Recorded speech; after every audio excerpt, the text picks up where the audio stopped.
Verbigracia número 6. Estoy muy contento porque nos acompaña un amigo de la preparatoria. Ya tiene ratito que nos conocemos y la verdad, pues es un gusto que estés con nosotros, el pastor Jaime Gutiérrez. ¿Cómo está, Jaime? Estoy muy bien, de hecho vi uno de tus videos anteriores y escuché que el invitado anterior fue el de la secundaria, entonces era correcto que viniera el de la prepa. Ahorita que te lo acuerdo. Sí, fíjate que pues este proyecto que inicia, estamos buscando como esos espacios y esas personas que gusten dar una idea, dialogar al respecto, y yo creo que eso nos acerca en un proceso dialéctico a alguna verdad, ¿no? Entonces, gracias por aceptar la invitación. Conozco tu trayectoria, sé que has estado trabajando mucho del lado como abogado y también del lado como pastor. Y respeto el trabajo porque creo que con independencia de la creencia religiosa que podamos tener, la persona hay que respetarla, y eso es algo muy importante. Quizá las ideas pueden ser diferentes, pero el respeto hacia la persona es muy importante. Entonces, estoy muy agradecido en verdad porque estés aquí, Jaime. No, hombre, muchísimas gracias. Para mí es un honor, es un privilegio. Alguien me dijo hace muchos años que todo ser humano tiene un mensaje que darle al mundo y me da mucho gusto que me des este espacio para transmitir el mensaje que yo tengo también para este mundo. A ver, a mí me gustaría empezar por ahí esta charla. ¿La Biblia es la palabra de Dios o la Biblia contiene la palabra de Dios? ¿A qué me refiero con estas dos diferencias? Si la Biblia es la palabra de Dios, quiere decir que no hay errores en la Biblia, ¿no? Sí. Que se tiene que manejar un respeto por cuanto a lo que ahí se plasma. Sí. Y si contiene la palabra de Dios, porque entiendo que fue escrita por personas, por Sí. humanos, entonces da un margen como de error a que puede existir ahí alguna diferencia. ¿Cuál es tu punto de vista? Ya. ¿Es la palabra de Dios o contiene la palabra de Dios? Ya, fíjate que es bien filosófica la pregunta en todos los sentidos. La inspiración que Dios ocupa o lo que hace Dios para transmitir el mensaje es que inspira libremente Ok. al hombre para poder escribir. En ese sentido debemos comprender que la misma Biblia, al permitirle Dios al hombre escribirla, contiene ciertos errores. De hecho, bíblicamente se advierte que la misma personalidad de la persona se imprime dentro de las escrituras. Entonces tiene un toque de limitación humano. De repente, comprender al infinito con una mente finita, pues es algo complejo. Sí, muy difícil, ¿no? Totalmente. De hecho, hay en la película de Capitana Marvel, Miss Marvel se encuentra con su No la he deidad. visto, pero... okay. Y Miss Marvel le dice, oye, pero ¿por qué vienes en esta imagen? Le dice, bueno, estoy adoptando una imagen para que tú me puedas entender y me puedas comprender, porque no tendrías la capacidad finalmente de poder recibir la imagen de quién soy. Okay. Y en ese sentido, pues Dios le da esa pauta al hombre que recibe un mensaje divino, interprete el mensaje divino y nos lo transmita a nosotros. Pero sí se percibe ya con cierto tiempo las limitaciones de pensamiento que transmite el autor. De hecho, hay más de 60 hombres que intervienen en la elaboración de las escrituras. Algunos dicen que 40, okay, pero entre 40 y 60 son las personas que van interviniendo en pequeños detalles. Okay, entonces, estamos hablando, porque incluso hay un pasaje por ahí que habla con claridad que todo lo que es la Biblia es inspiración divina, Sí, ¿no? Entonces ahí participa el hombre sí, en cuanto a la redacción, gracias a la inspiración, sí, y a su personalidad plasma en la Biblia, a través de la escritura, diferentes tipos de personalidad. Entonces hay un margen en cuanto a que puede existir algún tipo de interpretación, algún tipo de error. Es decir, ¿es infalible la Biblia o es falible la Biblia? Estaba citando Timoteo 3:16, primera carta. Toda la escritura es inspirada por Dios y útil para enseñar, para redarguir, para sí, corregir. No ubico las citas, pero en mi excelente. preparación para esta charla ya. vi que decía que todo es inspiración divina. Sí, fíjate que en mi punto de vista la Biblia es infalible. El tema tiene que ver con que el que se equivoca es quien la lee y quien la interpreta. Ok. Sí, Ese es un buen punto. Entonces, el error cae sobre mi interpretación. Sí, totalmente. Siendo el contenido infalible. Sí. Okay. Sí, porque tiene que ver con temas culturales. Fíjate que, por ejemplo, cuando uno viene al cristianismo, viene a la palabra del Señor, yo digo de broma que entras a un proceso de desmundanalización.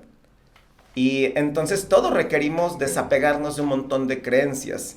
Creencias de papá y mamá, creencias familiares, creencias en la escuela, creencias en la televisión.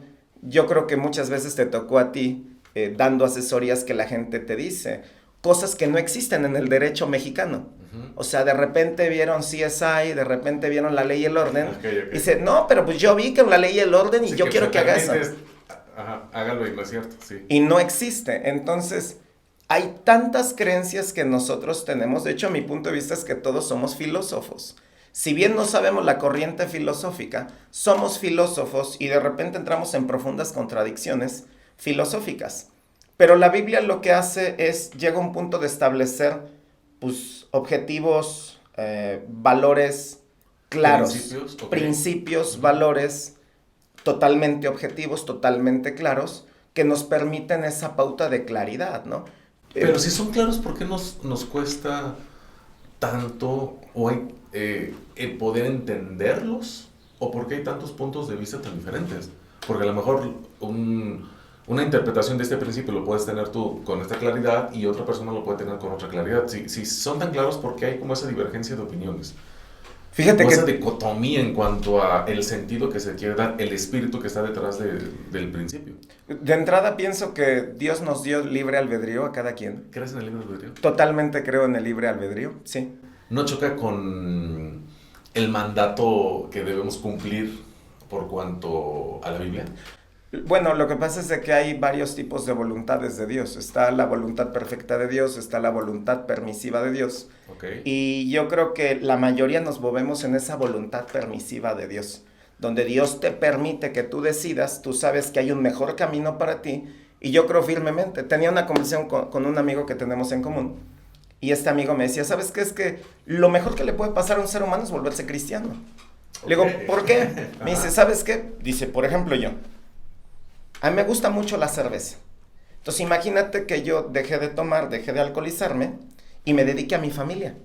Imagínate que de repente a mí me gusta tener una novia, otra novia aparte de mi esposa, y yo me vuelva fiel a lo que dicen las escrituras, pues a mí me convendría y a mi familia también le convendría en determinado momento pues ese cambio. Pero pues el tema tiene que ver con algo que pasa en la psique, en la mente, y que pues finalmente la palabra de Dios nos puede ayudar a clarificar esos pensamientos, esos sentimientos que de repente son contradictorios. Ahora, yo creo en el libre albedrío y creo en tu opinión y en mi opinión, y yo creo que eso nos enriquece. ¿Pero por qué? Porque hace un momento te compartía, ¿no? Si hay 600,000 petabytes de información en el mundo y tú y yo tenemos acceso a 2.5, será importante escucharte para aprender. Uh-huh. Y en ese sentido enriquecernos, porque en particular yo creo en verdades absolutas. La Biblia tiene una verdad absoluta en mi punto de vista, y lo que tú y yo detentamos, pues es un punto de vista de una verdad, podríamos hablar hasta de una verdad relativa, sí, claro. Y de una verdad muy escasa, de acuerdo al conocimiento que existe en el mundo, ¿no? No, y fíjate que es algo que respeto de ti, te lo digo con mucha honestidad, porque he buscado a personas, ¿no?, para dialogar sobre el punto de vista, y ese peso de pronto de, es que es mi verdad, y es la verdad absoluta, y no salirse de ese margen, pues de pronto resulta difícil el poder compartir un punto de vista diferente, ¿no? Entonces creo que eso es algo muy importante, que es lo que estamos haciendo ahorita, el quizá buscar opiniones, este proceso dialéctico, y alcanzar, como decíamos, la verdad, ¿no? Ya cada uno tendrá su punto de vista. ¿De qué manera, si esa es una verdad absoluta, ¿de qué manera vas a tolerar a los demás que piensan diferente? ¿Cómo un cristiano debe tolerar a los demás? Porque creo que es algo que a mí a veces me cuesta un poquito de trabajo, no solo con los cristianos, sino con las religiones en general, sí, o con cualquier tipo de creencia, llámese un feminismo, llámese un machismo, cualquier tipo de creencia o ideología. De pronto es complicado escuchar a los demás, ¿no? ¿De qué manera tú permites de forma interna el poder escuchar un punto de vista divergente y que no te genere conflicto de pronto con esta verdad absoluta que tienes? Yo creo que el tema es el trabajo del amor propio. ¿Por qué? La Biblia dice que hay dos principales mandamientos, en esto se resume toda la Biblia. Amar a Dios y amar a tu prójimo como a ti mismo. Yo no te puedo dar lo que yo no tengo. Y yo he trabajado mucho en mi amor propio, derivado de conocer a Dios. Yo creo que todos venimos a este mundo con un tanque de amor completamente vacío. Y Eso papá lo y comparto, mamá... lo comparto. Oh, Sí. excelente. Y yo creo que papá y mamá son los primeros en llenarte. Ujú. Pero si papá y mamá también no se los llenaron de manera adecuada, de manera idónea, correcta, pues entonces te dieron lo que ellos pudieron, ¿no? En ese sentido, ahora que me doy más paciencia para mí, me comprendo más, dejo de ser autoexigente de yo a estos años, a estos 40 años prácticamente que tengo de vida, yo debería estar en tal lugar y demás. Y entonces me doy paciencia, me doy comprensión, me digo, Jaime, todavía tienes, primero Dios, 40 años más en esta vida, puedes hacerlo. Entonces, en el momento que yo encontré amor y comprensión para mí, puedo amar a mi prójimo como a mí mismo. Y en ese sentido, pues desde mi amor, te comprendo, te entiendo, te escucho, te doy mi tiempo y ocupo la ocasión entonces para compartirte ese mensaje. Entonces, finalmente desde el amor, desde ese amor, fíjate que durante mucho tiempo, digo, tú y yo compartimos un excelente maestro de filosofía. Ujú, recuerdo, sí. Y por ejemplo, nuestro maestro de filosofía genera una pregunta cada rato, ¿no? ¿Qué es el amor? Y yo cito mucho ese ejemplo con este profesor, donde la mayoría de personas decía, bueno, es un sentimiento, es algo abstracto. Y entonces estaban más con la corriente musical del momento, Ujú. tratando de definir algo tan importante que es el amor. En mi punto de vista, el amor es una decisión, no es Ok. un sentimiento. Los sentimientos son temporales o son instantáneos. Es más, la construcción semántica de la palabra sentimiento en su etimología es sentimiento. Los sentimientos engañan, lo que siento me engaña, porque es completamente pasajero. El enamoramiento es un Ajá, que sentimiento. dura un determinado tiempo y Sí. después me gusta, ahí viene la decisión de amar. Exactamente. Entonces yo decido todos los días amar al que no me comprende, porque además Jesús dijo que esa era la verdadera virtud. ¿De qué te sirve darle al que te va a dar? ¿De qué te sirve darle al que te puede retribuir lo que tú le diste? Dale al que no te lo puede dar. Y en ese sentido, pues sigo trabajando todos los días con amarme y pues con estar amando a los demás. Y en ese sentido también continuar aprendiendo a amar a Dios. Que en ese sentido la riqueza de todas las personas, al ser tan diferentes todos y tantas cosas en común a la vez, pues te da la posibilidad de entrenarte, ¿no? Por ejemplo, de repente tú y yo que nos vemos en el gimnasio, pues hay un montón de personas, ¿no? Que no piden las cosas por favor, no te dan las gracias, te empujan, o sea, el personal y demás. Pero entonces todos los días yo tengo una clara conciencia de algo. Estoy trabajando amor. Ok. El darme cuenta que es una oportunidad de ejercitarme todos los días en eso. Y me gusta cómo lo planteas porque creo que esa es una de las palabras más importantes que mueve el mundo, Sí. ¿no? Y el estar decididos a amar, y hay algo que yo le sumaría, amar al prójimo en el sentido del respeto de que piensa diferente, ¿no? El que alguien piensa diferente creo que ese es uno de los valores más importantes que debemos de tener como sociedad y que hoy en día no lo estamos aplicando de manera cierta, ¿no? En este mundo tan pluricultural que vivimos, en este México tan puntos de vista diferentes, creo que importa mucho ese respeto que tenemos al otro, Sí. ¿no? Y ya con eso para caminar en la construcción de una mejor sociedad. Me gusta entonces, a pesar de la verdad absoluta que puedas tener, se permite entonces el escuchar otros puntos de vista y el poder participar en esa comunidad, ¿no? Sí. ¿Es lo mismo para ti la figura de Jesús histórico o la figura de Jesucristo? Es decir, ¿cómo marcamos una diferencia entre Jesús o Jesucristo? ¿No? En el sentido de que yo no tengo duda que Jesús existió, ¿no? Creo que quien niegue eso estaría negando la propia historia como tal, ¿no? O sea, creo que sí hay una claridad en el sentido de que Jesús existió. Lo que me gusta cuestionar un poco es la existencia de Jesucristo, ¿no? Sí. Esta figura divina que a pesar de 2000 años que han pasado, marcó el tiempo, ¿no? Sigue vigente. ¿Cuál es para ti la diferencia entre Jesús y Jesucristo o es en esencia la misma persona? Ya.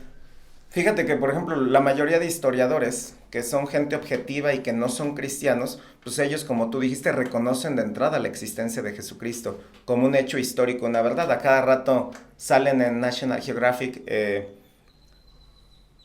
programas, Ujú. si sí existió o no existió. Eso de entrada pues ya no está en debate como tú lo has dicho, ¿no? Ahora, el tema tiene que ver como tú lo dijiste. La palabra Jesús en hebreo se pronuncia Yeshua, Yeshua, que ok. significa Jehová salva. Y hablar del Meshach en hebreo, que es el ungido o es el Cristo, Ok. pues ese es el gran tema, ¿no? De que finalmente nosotros creemos bíblicamente que en el Antiguo Testamento era la obra del Padre, Dios Padre hablando en todo momento, en todo tiempo. Se ve precisamente la presencia del Espíritu Santo como el Espíritu de Jehová y el ángel de Jehová que representa la figura de Cristo. Posterior, en el Antiguo Testamento se advierte que algún día va a venir uno de ellos que se va a encarnar. Y precisamente nosotros creemos que Jesucristo en este momento tiene un cuerpo físico y está en un lugar del universo sentado a la diestra del Padre. En ese sentido, también la palabra dice que Jesús vino, tuvo una vida de 33 años. Ujú. Al final el Señor Jesús muere, pero resucita de entre los muertos. Y al resucitar de entre los muertos, pues rompe un montón de leyes físicas. Pero hay quien dice que no las rompe, sino le encuentra la excepción a las leyes que él mismo establece, Ok. físicas, biológicas, etcétera. Encuentra la excepción y él regresa a los muertos, ¿no? Y hoy es el tiempo de Dios Espíritu Santo, y Dios Espíritu Santo puede estar en todos los que creen en Jesús. En el sentido del Jesús histórico, pues se advierte un potente mensaje que hasta nuestros días sigue siendo vigente, ¿no? Un mensaje de amor, un mensaje de comprensión.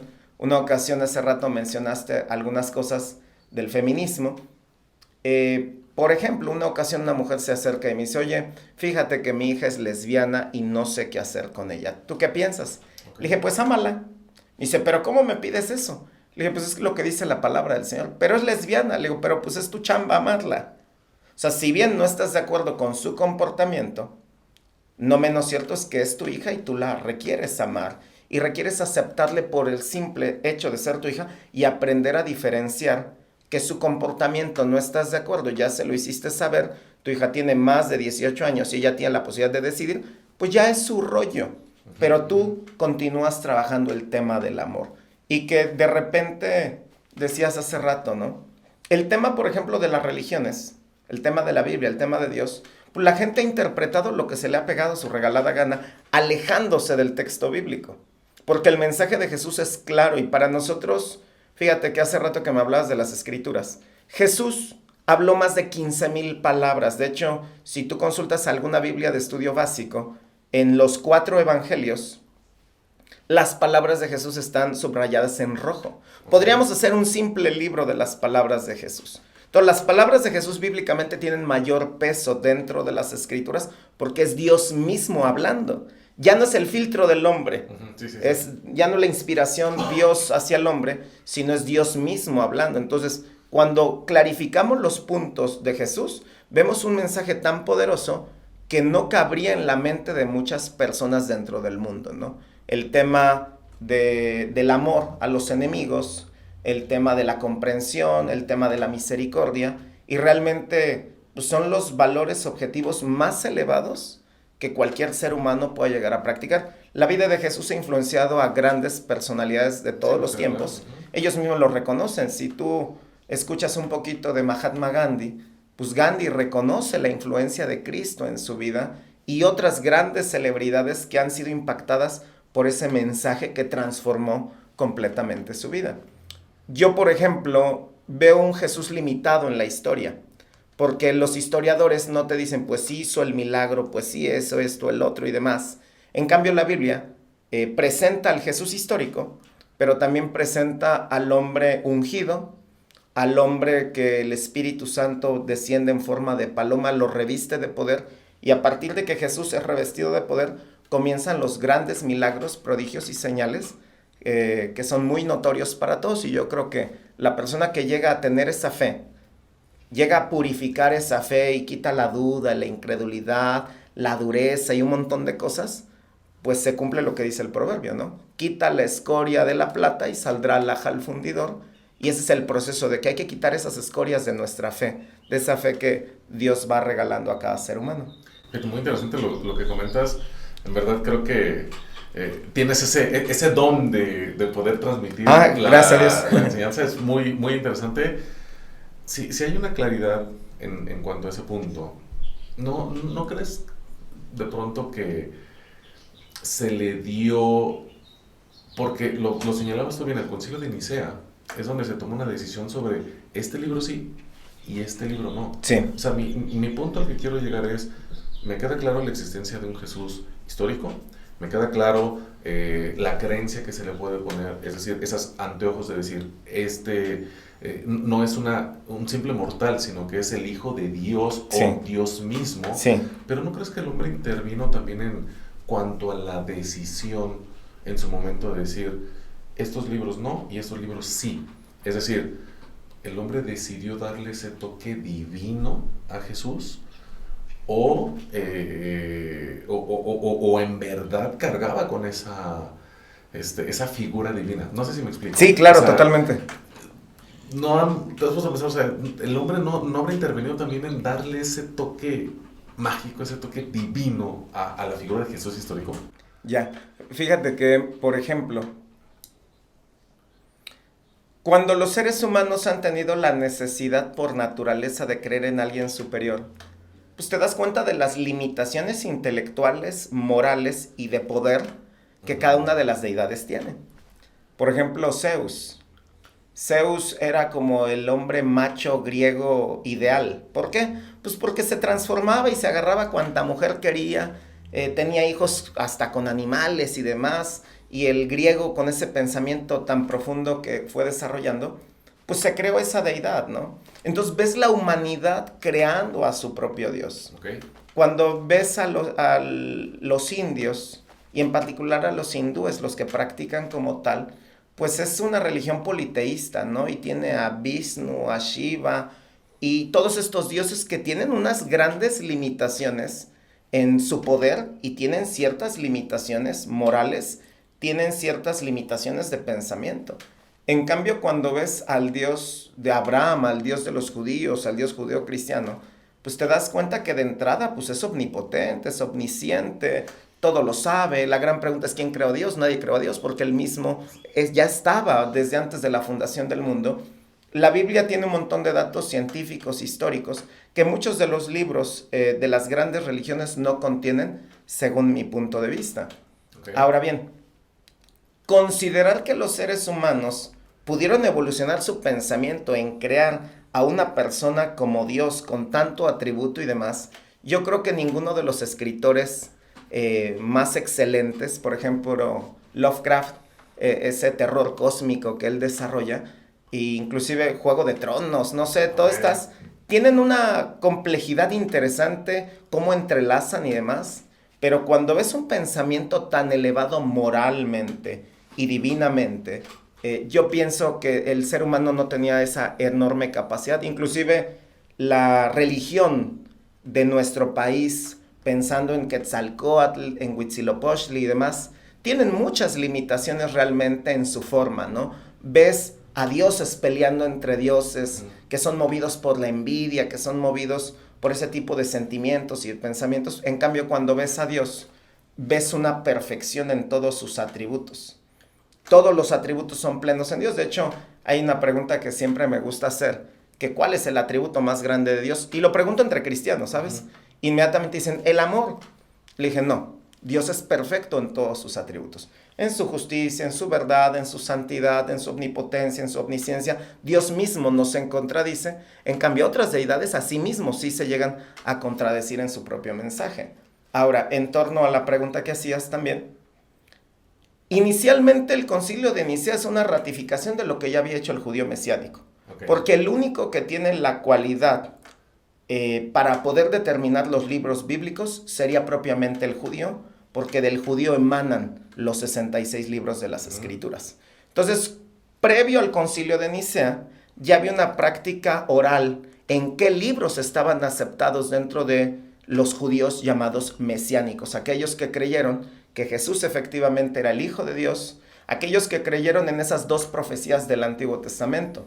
Una es que creían que algún día vendría el Hijo de Dios como un prototipo del rey David, conquistador, poderoso, rico, sabio y demás. Y había otros que sabían que había otra profecía, que él vendría como cordero, vendría como ese cordero que tenía que ser sacrificado por todo el mundo para el perdón de pecados.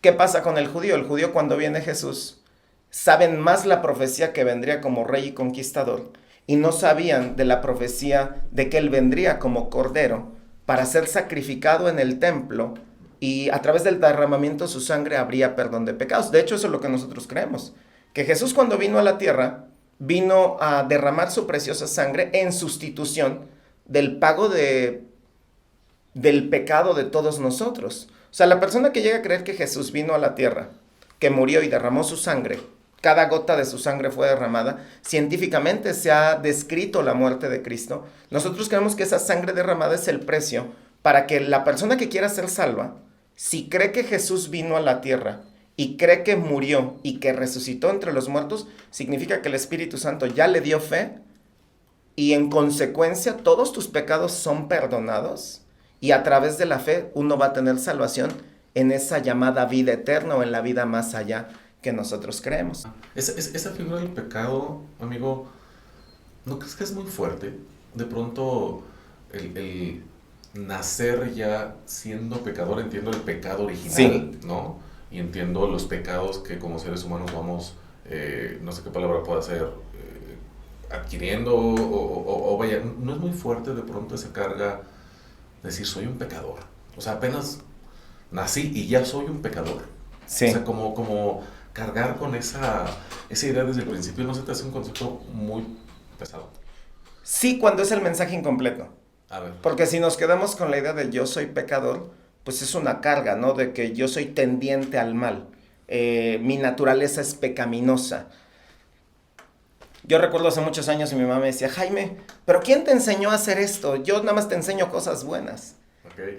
Y yo me preguntaba, pues sí, ¿quién me enseñó? ¿No? Yo no quería hacer esto. De hecho, el apóstol Pablo tiene una pequeña disertación en Romanos capítulos 6 y 7, de que precisamente lo que no quiero hacer, eso hago.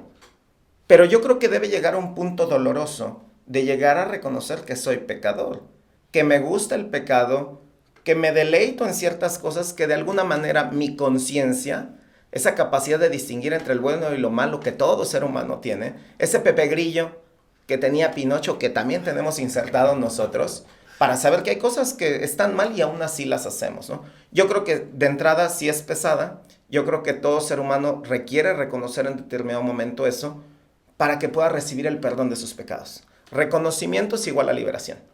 Okay. Yo reconozco y comienzo a liberarme. De hecho, es un principio que manejan los alcohólicos anónimos en sus 12 pasos.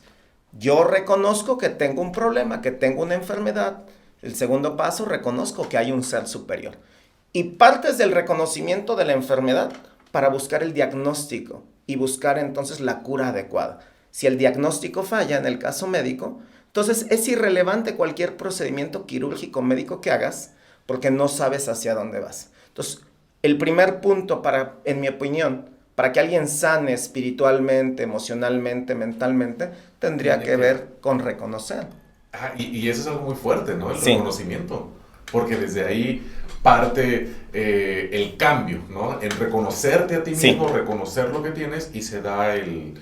Es decir, y ya de ahí puedo dar el paso para cambiar y ser mejor persona. Y entonces dejas de ser el pecador para ser alguien que peca. No es lo mismo etiquetarte como la persona que es parte de tu esencia, el pecado. Yo soy pecador. Yo, por ejemplo, dejé de ser pecador. Ahora soy Jaime el que peca. Jaime el que se equivoca. Pero ya no estoy atado a esa carga y esa maldición de la pecaminosidad, sino ahora estoy sujeto a Cristo, estoy vinculado a Cristo. Y Cristo también entiende, porque la palabra es interesante en el libro de los Hebreos, de decir que Cristo te entiende porque fue hombre. O sea, él vino como hombre, él hacía del baño, hacía pipí, comía, se echaba flatulencias. Una cercanía en el sentido de la naturaleza humana, entiende la naturaleza humana a través de la experiencia misma. Así es. Y en ese sentido él te comprende, porque tú no eres Dios mismo como él para resistir pecados, tener una vida justa, una vida santa como la que él tuvo, pero él nos comprende. O sea, él sabe, ya no requieres vivir en la culpa, ya no requieres vivir en la condenación, en el dolor, en el sufrimiento, porque cuando vas delante de Dios, Dios, perdóname, volví a pecar. De hecho, esa era una de mis grandes conversiones. Jaime, Dios, otra vez Jaime, la volví a regar exactamente con lo que sabía que no, y lo volví a hacer. Entonces, llegar a entender que papá Dios no es como tu papá y mamá, sino es algo, es alguien más allá de eso, pues es algo poderoso, porque, por ejemplo, yo recuerdo alguna vez con mi mamá, oye, ¿qué crees? La volví a regar, siempre lo mismo contigo, nunca vas a cambiar. Entonces venía una retroalimentación de juicio, de desánimo y demás. En cambio, vienes con Dios, Dios, te pido que me perdones, lo observas en las Escrituras y Dios abre sus brazos y te perdona y te dice, vamos adelante. Y te da un montón de reglas, te da un montón de consejos, finalmente para que llegues a conquistar esa batalla que estás desarrollando todos los días, ¿no? Dios, por eso dice la Biblia que no es hijo de hombre para que mienta, ni hombre para que se arrepienta. Yo creo que el gran detalle es que a Dios hay que dejarlo siendo Dios y no humanizar a Dios más de lo que se requiere, ¿no? Buen punto, me gusta. Hablando de encontrar en Dios esa figura, a ver, me surgió una inquietud. Conocemos nosotros la palabra justicia, sí, ¿no? Desde un punto de vista social, ¿no? El dar a cada quien lo que merece, ¿no? Sí. Desde el punto de vista divino, ¿cómo podemos aplicar o entender que Dios es justo, ¿no? En una sociedad tan complicada, en un mundo donde hay personas muriendo de hambre, donde hay muchas situaciones que te hacen pensar, ¿dónde está la justicia? Sí. Me gustaría preguntarte, ¿dónde encontramos la justicia divina? ¿O cómo interpretamos esa palabra de justicia atendiéndola desde ese punto de vista? Ya, fíjate que, por ejemplo, cuando vemos el atributo de Dios de justicia y lo vemos, por ejemplo, en la vida de Jesús. Jesús vino a pagar el precio de nuestros pecados, maldiciones. La misma Biblia dice que el castigo de nuestra paz fue sobre él y que por su llaga hemos sido sanados. La verdadera justicia de Dios se representa de varias formas, pero una tiene que ver con castigar a Jesús en lugar nuestro.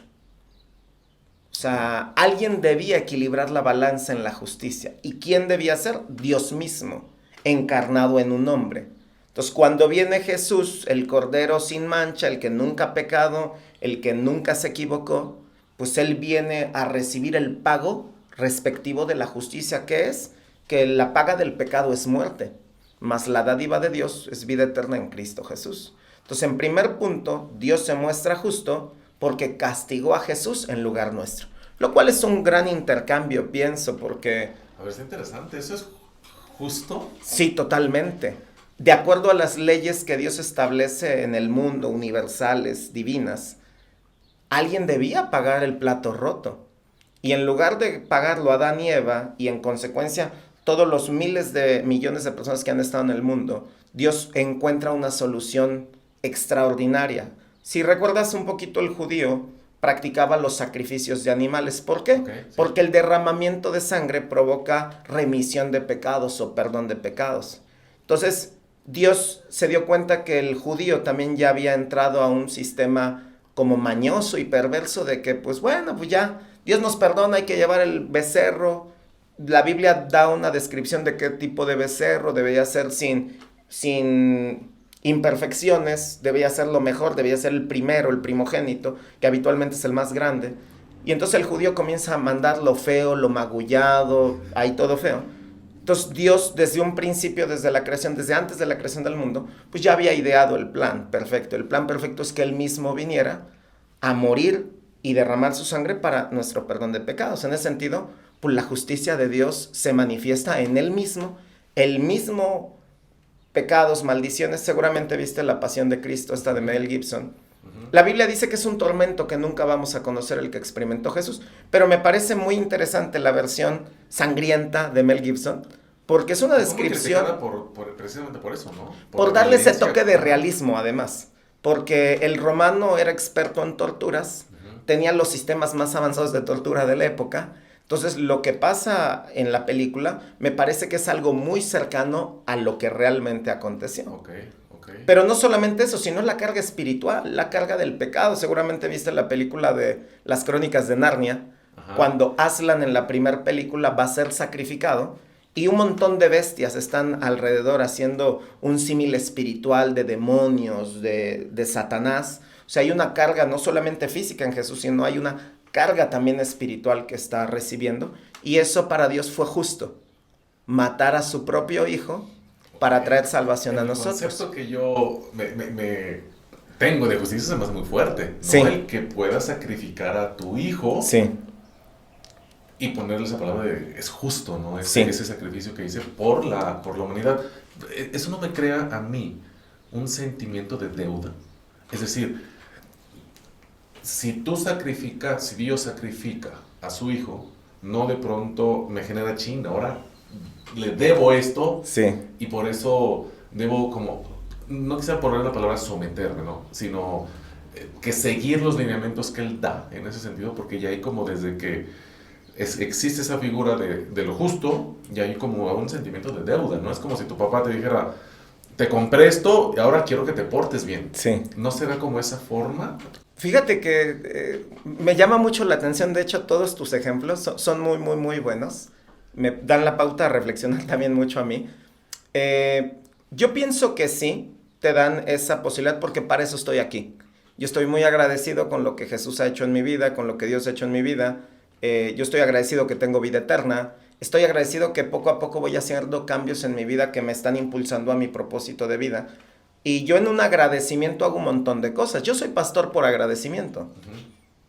Si bien no es por honorarios, porque es algo gratuito, es algo más desde mi ser para los demás. Es una vocación, ¿no? Que está en ti. Ajá. En ese sentido hago un montón de cosas de manera gratuita. El detalle tiene que ver que mi sentimiento, lo que yo siento hacia él, no condiciona el amor de Dios. Porque habitualmente alguien te dirá, yo hice esto por ti, ahora tú haz esto por mí. Exactamente a eso me refiero. Ajá. Pero en el cambio Dios, el amor de Dios no está condicionado. Dios te ama. Y de hecho puedo decirte lo siguiente, Dios me ama a mí, Dios te ama a ti, igualito. No es como un padre que tiene un hijo predilecto, un hijo consentido de que, Jaime va muy bien, le está echando muchas ganas, este sí lee, este sí ora, este sí evangeliza, entonces lo voy a amar más. No, la palabra dice, de tal manera amó Dios al mundo que ha dado a su hijo unigénito, para que todo aquel que en él cree no se pierda, mas tenga vida eterna. Dios nos ama tal cual.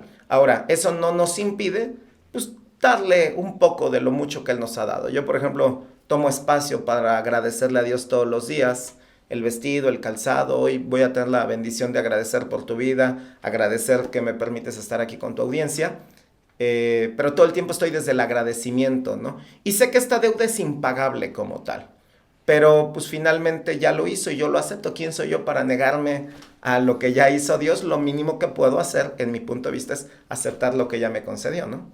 Ok, sí, muy, muy interesante. A ver, si existe ese gran amor de Dios que en verdad yo creo en la fuerza que tiene el amor, ¿no? Y si me preguntaran a mí cómo resumes una religión o cómo resumes lo que representa a Dios, para mí es amor también. Comparto ese punto en el sentido de que es la forma en que se puede abrazar a un mundo y la forma en que se puede caminar mejor a través del amor. Lo comparto. Pero entonces, ¿por qué crees que hay tanta división en cuanto a creencias religiosas? ¿Por qué de pronto, si Dios ama a todos, por qué entre nosotros tenemos tantos conflictos por cuanto a interpretaciones, por cuanto a creencias, y cuántas personas han muerto a nombre de Dios, ¿no? Yo creo que es complicado de pronto pensar en cuál es la religión verdadera, cuál es la religión más buena, en el sentido de que si todas hablan de amor, ¿por qué no caminar por ese lado? ¿No? O sea, ¿por qué tener que crear conflicto, crear ese tipo de diferencias? Y creo que eso es lo que nos separa, ¿no? Las divisiones en la sociedad. Fíjate que las grandes peleas y las grandes luchas, en su mayoría en los tiempos antiguos, han sido por temas de Dios y de religión. Hablemos de las cruzadas, ¿no? Totalmente. Alguien tomó el nombre de Dios y a través del estandarte pues fueron a conquistar Tierra Santa. Los árabes se levantan en el nombre de Alá y van a retomar la Tierra Santa. Pero la pregunta es, ¿quién los mandó? O sea, ellos a nombre de Dios, pero Dios no los manda. Ahora, hay batallas bíblicas que Dios sí manda precisamente a combatir. Fíjate que hay una idea que dejé volando. Otra de las formas que vemos la justicia de Dios es el infierno. El Ok. infierno representa plena y completamente también la justicia de Dios. ¿Por qué? Porque es el lugar donde se van a pagar ciertas cosas. Como que el no haber creído que Jesús era Dios y que vino a pagar por nuestros pecados. A ver, eso es importante, es interesante eso, ajá. De hecho, fíjate que la mayoría de personas, inclusive dentro del cristianismo, hay una resistencia a predicar del infierno. Ajá. Pero la persona que habló más del infierno se llama Jesús. De hecho, hay gente que dice, pues en la tierra es un infierno, puede ser, pero algo que bíblicamente existe, el inframundo bíblico, es precisamente que hay un abismo, es precisamente que hay un infierno, que hay un lago de fuego y hay hasta una cárcel de demonios, pero esa es otra historia. Ok, Pero ok. en determinado momento, cuando Dios nos mande a traer a su presencia, que por cierto nosotros expectamos que Cristo ya pueda regresar por segunda vez como ese príncipe, ese rey triunfante, hay un montón de cosas que están moviendo en el mundo. Ahorita Israel tiene un problema allá en la Franja de Con Gaza, Palestina. con Ajá. Palestina, y nosotros bíblicamente, por una interpretación, sabemos que un evento de una guerra mundial probablemente sea lo que detone que la iglesia desaparezca de este mundo, todo aquel que creyó en Jesús desaparezca y que una vez que desaparezca Ok. súbitamente debe aparecer un gobernante mundial, una persona que va a tomar el gobierno y las riendas de un solo gobierno, una sola moneda, y entonces nosotros estamos expectando que en una de esas desaparecemos. Podría yo desaparecer en este Ok, momento, ok, y no ok. porque haya terminado la transmisión. Pero bueno, esa es otra historia. Pero el infierno. El infierno representa la justicia de Dios. ¿Por qué? Porque se le está advirtiendo a las personas que hay un camino, como dice Juan 14:6. Jesús es el camino y la verdad y la vida. Nadie viene al Padre Sí, si no no es es por por mí. mí. Ujú. Sobre Jesucristo mismo. No hay más caminos más que Jesús. Alguien dijo en su momento que todos los caminos llevaban a Roma, pero solamente hay un camino para llegar a Dios y ese se llama Jesucristo. La Biblia dice que hay un solo mediador entre Dios y los hombres, Jesucristo hombre. Solamente hay un camino, se llama Jesús, de acuerdo a lo que yo creo y lo que dice la Biblia. Ahora, no es tema mío, vaya, Sí, yo sí, no sí. hice la Biblia, no fui de los inspirados, pero el infierno en su momento se le va a dar a cada quien lo que le corresponde. Si tú creíste en Jesús como Señor y Salvador, entonces te toca una vida eterna. Si tú creíste en Jesús, como Karl Marx lo decía, que la religión es el opio de los pueblos, entonces que no servía de nada y demás, pues bueno, se te dará la justa retribución. El infierno representa dos cosas: un lugar físico o la inexistencia eterna. Y a ver, si yo soy una persona que durante mi vida di amor,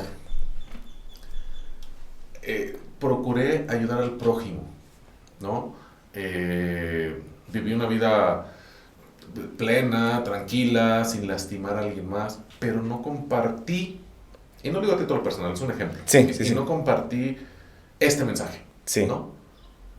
Se va a ir al infierno por no creer el mensaje bíblico cuando durante toda su vida lo único que hizo fue dar amor.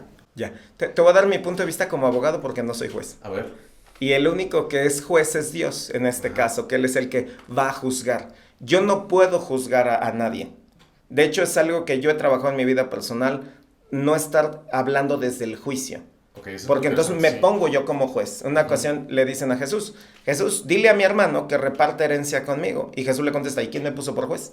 Ok, ok. Y a todo mundo nos encanta, y a toda nuestra Sí. familia le encanta ponernos por juez. A ver, Alberto, tú que eres abogado. Sí, a ver, haz esto y divídelo. Incluso hasta tú di, esto es bueno, eso es malo, ¿no? Ya estamos Exacto. ahí haciendo esa división, claro. Y yo no lo puedo, pero la Biblia sí lo dice. Ahora, te puedo dar, por supuesto, una respuesta, no la voy a evadir.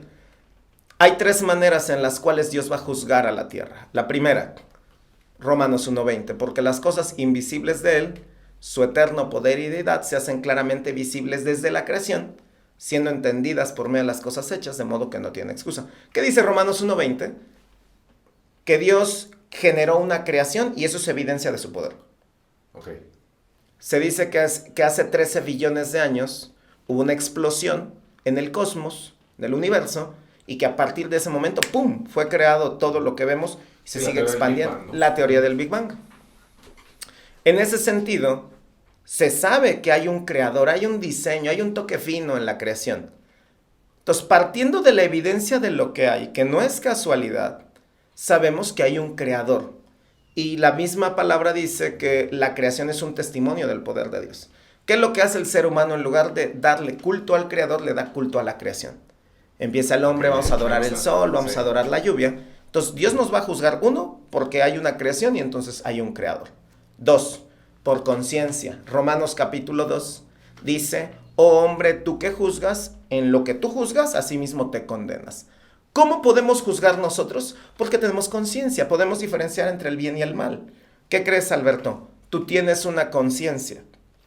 Y al tener una conciencia, Dios te va a juzgar de acuerdo a tu conciencia. Si tú viviste de acuerdo a tu conciencia, de una manera tranquila, una manera correcta, de acuerdo a tu propia ley. Sí, claro. Entonces me parece que el mensaje de Romanos capítulo 2 que establece Pablo, que no es muy popular esta doctrina de Romanos, por cierto, pero entonces Dios te juzga por tu conciencia y Dios decidirá si eres salvo o no. La tercera causa de juicio es que vino Jesús a la tierra. Y como tú dijiste, si alguien en determinado momento no escuchó el mensaje de Jesús, pero gracias a las redes sociales hoy mucha gente lo va a escuchar, entonces se le va a juzgar de acuerdo a la primera causa de juicio o a la segunda causa de juicio. O sea, Dios, como es un juez justo, pues va a darle posibilidad a los aztecas, a los toltecas, etcétera, etcétera, a los sumerios, a los de Mesopotamia. Ya es que en Sumeria viene el origen del hombre, ¿no? De hecho, Abraham sale del Ur de los Caldeos, que es Mesopotamia. Entonces, de ahí que hay un montón de religiones ahora muy populares, ¿no? De los Anunnakis y demás. Tiene mucho sentido porque es el origen precisamente de todo, esa área geográfica. Sí, y fíjate, ahorita que tocaste algo que va a juzgar de acuerdo a tu conciencia. Me gustó la respuesta, creo que sí llega al punto al que quería transmitir, porque yo creo que una persona que transmite amor, para mí, es suficiente para que pueda tener un descanso en paz, ¿no? Sin hablar de qué es lo que viene, porque bueno, desconozco qué es lo que hay más allá de la muerte, ¿no? Sí. Porque hace rato lo mencionabas, vida eterna, ¿no? Igual me cuesta trabajo creer eso o imaginarme cómo puede ser una vida eterna si tenemos conciencia o no tenemos conciencia. Claro. Pero el punto, yo creo que, para cerrar mi argumento, es, yo creo que con amor no sé si sea suficiente para en algún momento estar frente a un creador y decirle, mi vida vale la pena, ¿no? Mi vida fue buena y creo que de esa manera me puedes juzgar y tener un descanso en paz, ¿no? O sea, yo creo que vale la pena y no sé si sea necesario tener que cumplir con todos los demás esquemas para alcanzar ese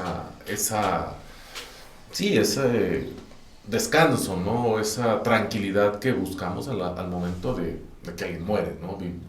Descansar en paz. No sé si compartas ese punto de vista. Sí, parcialmente sí, Okay. sí lo acepto.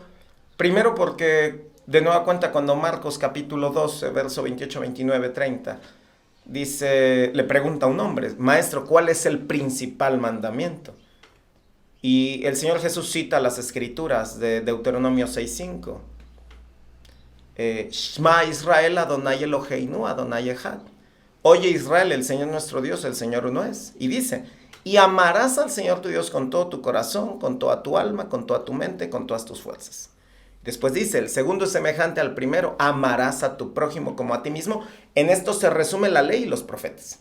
O sea, el gran tema es el amor. Ahora, hay un hilito que quiero jalar. Todos venimos a este mundo, Alberto, a desarrollar carácter. Okay. Lo único que nos vamos a llevar de esta tierra a la vida eterna, en lo que nosotros creemos de la Biblia, es el carácter. ¿Qué crees? Okay. Yo, por ejemplo, tengo muy claro a estas alturas de mi vida que un gran tema mío es la paciencia. Yo vine a aprender a este mundo paciencia.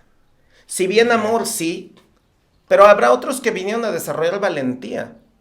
Habrá otros que vinieron a desarrollar dominio propio y demás. Por eso la vida te está educando todo el tiempo, con las mismas situaciones. Okay, Es como alguien me dijo, ay, es que no sé por qué siempre escojo a las mismas mujeres, por qué siempre me toca la misma vieja con respeto, para que nadie se ofenda.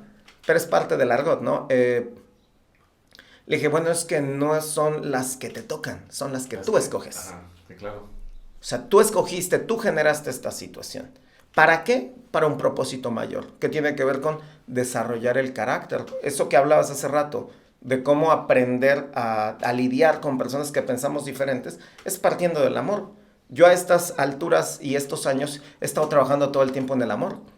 Ok.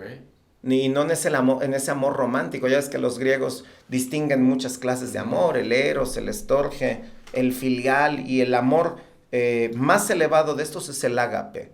Y el ágape tiene un peso muy peculiar, y pues todos los días Dios me permite aprender un poco más de eso. Pero mi gran tema, el tema de temas de Jaime es paciencia. Fíjate que yo no sé cuál sería el mío. Voy a tener que reflexionar al respecto para ver qué tipo de carácter es el que estaré. Y fíjate que yo creo que te ahorrarías un montón de cosas.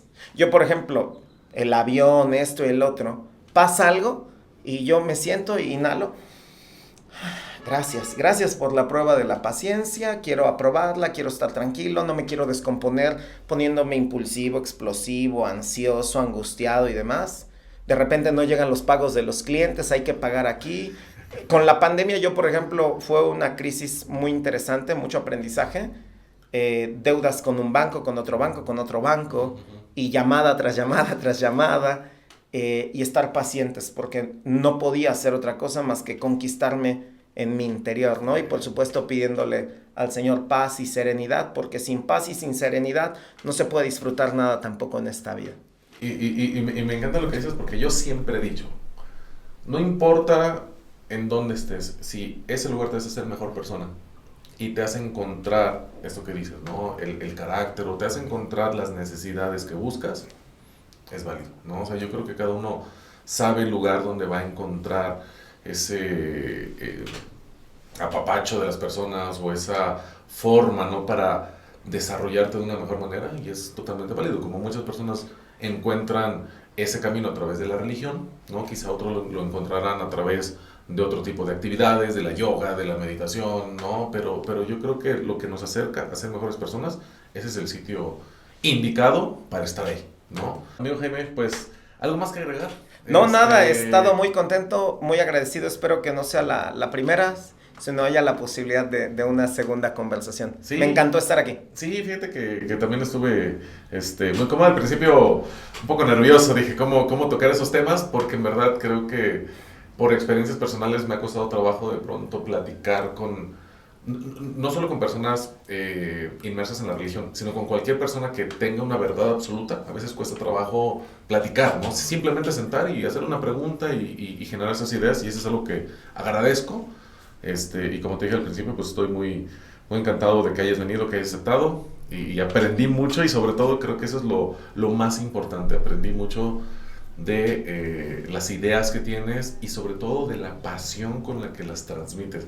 Eso para mí es lo más importante, ¿no? Lo más importante, el ser auténtico, el ser honesto y vivir la vida con pasión, ¿no? En ese sentido. Es algo que agradezco, y encantado de que estés aquí. No, pues yo totalmente más agradecido contigo. Estoy muy contento de este proyecto. Seguramente va a dar muchos frutos, y seguramente vas a encontrar lo que estás buscando a través de este programa, y esa satisfacción personal que está generando en ti. Al menos hoy lo encontré. Estamos sentados como amigos, estamos sentados platicando de temas muy interesantes, y estamos aprendiendo. Creo que eso es estamos aprendiendo lo importante. Pues muchas gracias, Jaime. No, hombre, gracias a ti. Un placer. Hasta luego.